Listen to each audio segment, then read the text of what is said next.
I do not quote these figures to discourage the West Coaster from his railway, but only to induce him to get his government to make it in the proper direction, namely into the interior, where further development of trade is possible. Judging from other things in English colonies, I should expect, if left to the spirit of the English West Coast enterprise, it would run in line that would enable the engine drivers to keep an eye on the Atlantic Ocean, instead of the direction in which it is high time our eyes should be turned. I confess I am not an enthusiast on civilizing the African. My idea is that the French method of dealing with Africa is the best at present. Get as much of the continent as possible down on the map as yours, make your flag wherever you go a sacred thing to the native, a thing he dare not attack. Then, when you have done this, you may abandon the French plan and gradually develop the trade in the English manner, but not in the English manner a la Sierra Leone. But do your pioneer work first. There is a very excellent substratum for English pioneer work on our coasts in the trading community, for trade is the great key to Africa's heart, and everywhere the English trader and his goods stand high in West African esteem.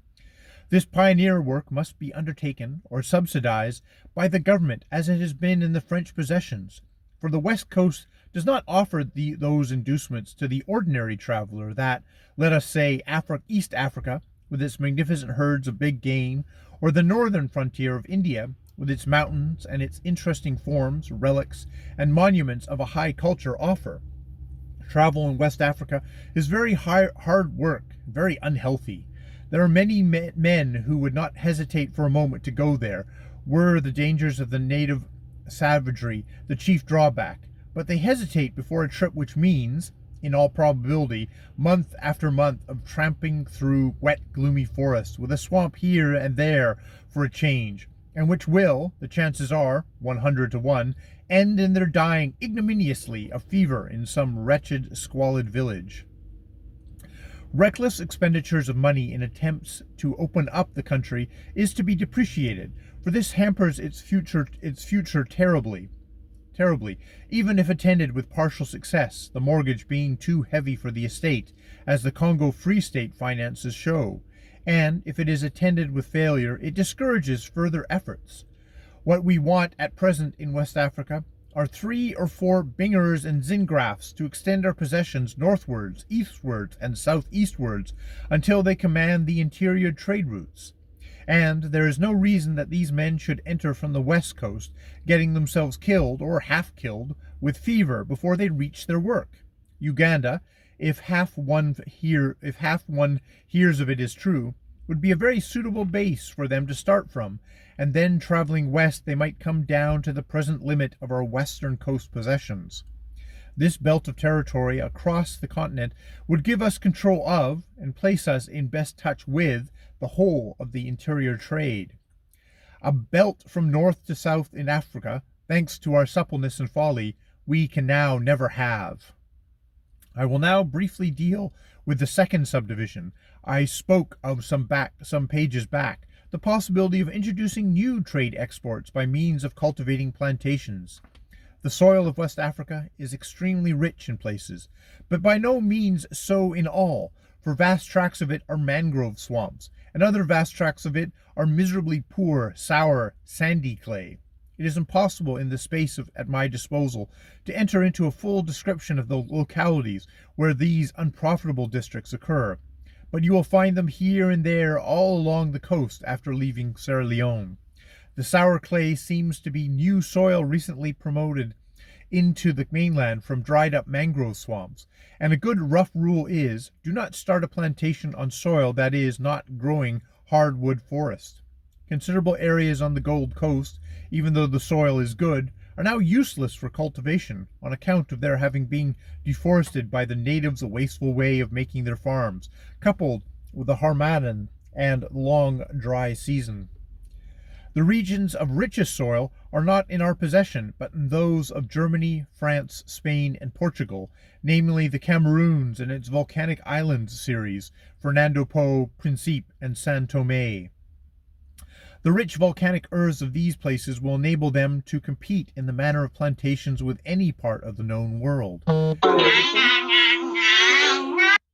Cameroons is undoubtedly the best of these because of its superior river supply, and although not in the region of the double seasons, it is just on the northern limit of them, and the height of the peak, 13,700 feet, condenses the water-laden air from its surrounding swamps and Atlantic, so that rain is pretty frequent throughout the year.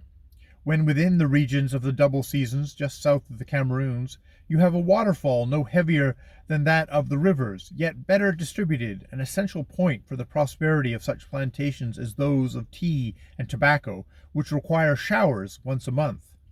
To the north of Cameroons, there is no prospect of either of these well-paying articles being produced in a quantity or quality that would compete with South America, India, or the Malayan region.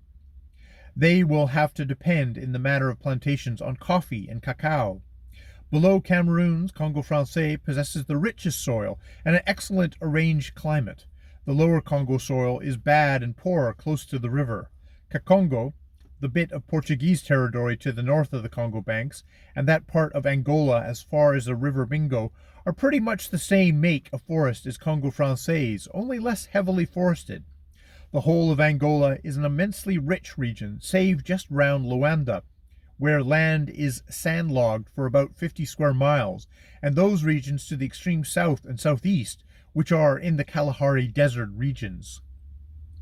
Coffee grows wild throughout Angola in those districts removed from the dry coastlands, in the districts of the Kolongo, Alto, and Kasango in great profusion, and you can go through utterly uncultivated stretches of it, 30 miles of it at a time. The natives, now the merchants have taught them its value, are collecting this wild berry and bringing it in quantities. And in addition, the English firm of Newton and Carnegie have started plantations up at Kasango. The greater part of these plantations consists of clearing and taking care of the wild coffee, but in addition, regularly planting and cultivating young trees, as is found that the yield per tree is immensely increased by cultivation. 600 to 800 bags a month were shipped from Albazete alone when I was there in 1893, and the amount has since increased and will still further increase when that leisurely but very worthily little railroad line, which proudly calls itself the Royal Trans-African, shall have got its sections made up into the coffee district. It was about 30 miles off at Ambaka when I was in Angola, but now it may have got further. However, I do not think it is very likely to have gone far, and I have a persuasion that railroad will not become trans-African in my day. Still, it has an immediate future compared with that of any other West Coast railway can expect.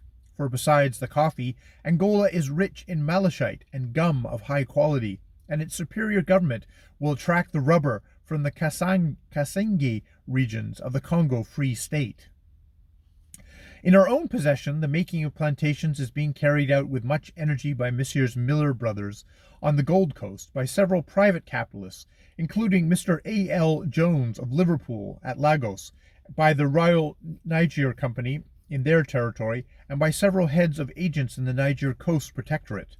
Sir Claude MacDonald's offered every inducement to this trade development, and gave great material help by founding a botanical station at Old Calabar, where plants could be obtained.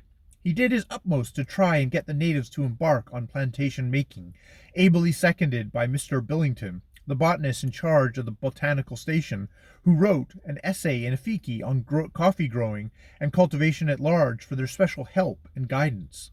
A few chiefs, to oblige, took coffee plants, but they are not enthusiastic, for the slaves that would be required to tend coffee and keep it clean in this vigorous forest region are more profitably employed now in preparing palm oil. Of the coffee plantation at Man-o-War Bay I have already spoken, and of those in Congo Francais, which, although not at present shipping like German plantation, will soon be doing so. In addition to coffee and cacao, attempts are being made in Congo Francais to introduce the para rubber tree, a large plantation of which I frequently visited near Libreville and found to be doing well. This would be an excellent tree to plant in among coffee, for it is very clean and tidy, and seems it would take to West Africa like a duck to water. but it is not a quick cropper, and I am informed it must be left at least 3 or 4 years before it is tapped at all. So, as the gardening books would say, it should be planted early.